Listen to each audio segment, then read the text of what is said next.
السلام علیکم ناظرین، آج کی اس ویڈیو میں ہم بات کریں گے ایک پاکستانی ڈرائیور کے بارے میں جو کہ پاکستان کا رہائش پذیر ہے، لیکن اب وہ دبئی میں ایک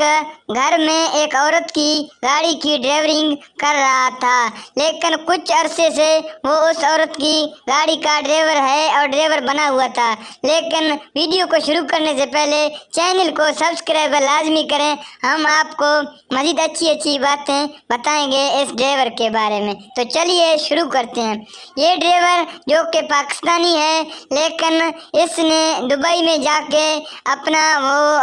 جاب لیا ہے، وہاں پہ ایک گھر میں ایک عورت کے لیے ڈرائیورنگ کرتا تھا، لیکن کچھ عرصے کے بعد اس عورت نے اس ڈرائیور کو پسند کیا ہے اور ڈرائیور کے ساتھ اس نے شادی بھی کیا ہے، اور وہ ڈرائیور اب ڈرائیور نہیں، ایک امیر ہے اور ایک امیر عورت کی بیوی بن گئی ہے۔ تو مزید دلچسپ ویڈیو دیکھنے کے لیے ہمارے چینل کو سبسکرائب لازمی کریں۔